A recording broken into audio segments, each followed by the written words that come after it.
Bonjour et bienvenue sur cette deuxième vidéo de la série sur la simulation d'écoulement de fluide dans une vanne Tesla. Nous allons travailler sur le maillage de la vanne avec l'outil ANSYS nommé Fluent Meshing. Pour passer au maillage, nous allons revenir à l'interface du Workbench pour ajouter à notre projet le module Fluent avec maillage qui, notons, est différent du module Fluent tout court. Nous allons le prendre, le glisser dans Géométrie. Les deux modules sont reliés et peuvent communiquer pour transmettre les informations.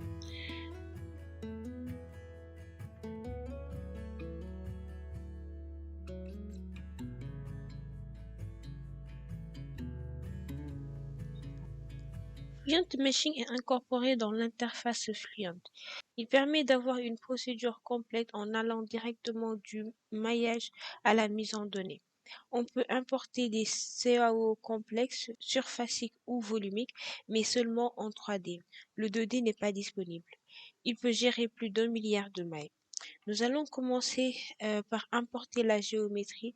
Et ici sur le workflow, on a les différentes étapes que nous allons suivre pour paramétrer le maillage et avoir à la fin le maillage souhaité. Après l'import de la géométrie, on passe au local sizing qui nous permet de faire un dimensionnement local sur des arêtes, des faces ou un objet encore. En cliquant dessus, on voit apparaître une fenêtre dans laquelle on nous demande si on veut faire un dimensionnement local. On dit oui. Dans le Size Control Type, on sélectionne Edge Size pour faire un dimensionnement sur des arêtes. Nous allons prendre les arêtes qui avaient été regroupées dans SpaceClaim pour former des sélections nommées. Donc arête, arête entrée, arête sortie.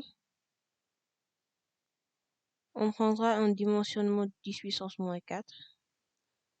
Puis on clique sur Add Sizing. Après le dimensionnement local, on passe à la surface de l'ensemble de notre pièce. Dans Generate the Surface Mesh, il nous faut définir un minimum et un maximum de la taille des éléments. On mettra 10 puissance moins 4 comme minimum et 10 puissance moins 3 comme maximum. Ensuite, pour le Size Function, on choisit Curvature and Proximity, ce qui nous permettra d'éviter que le maillage soit trop fin ou trop grossier sur les faces de contact ou délimitation et de raffiner le maillage autour des courbures. Pour l'angle normal, on met 16 et un nombre de cellules par gap de 3. La proximité est appliquée aux arêtes. Dans les options avancées, on limite le skewness à 0,75. C'est un nombre qui représente l'équilatéralité des éléments de maillage. On fait générer the surface mesh.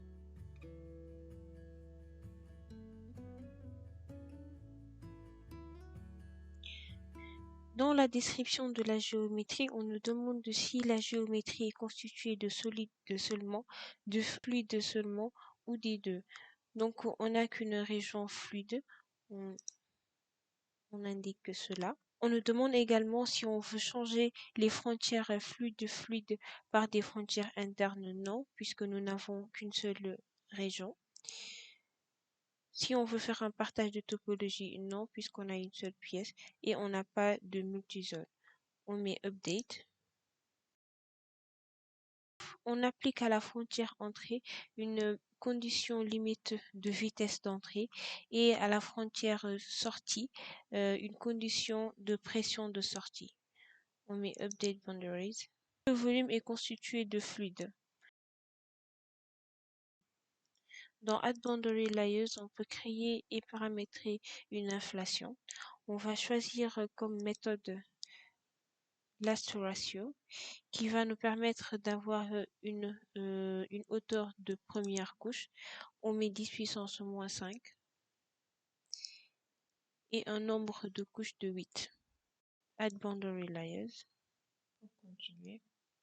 On arrive à la dernière étape qui est générer du volume mesh pour paramétrer le maillage dans le volume. On va choisir des éléments polyédriques qui regroupent en quelque sorte les avantages du hexaédrique et du tétraédrique. On aura un calcul plus rapide avec une bonne orthogonalité.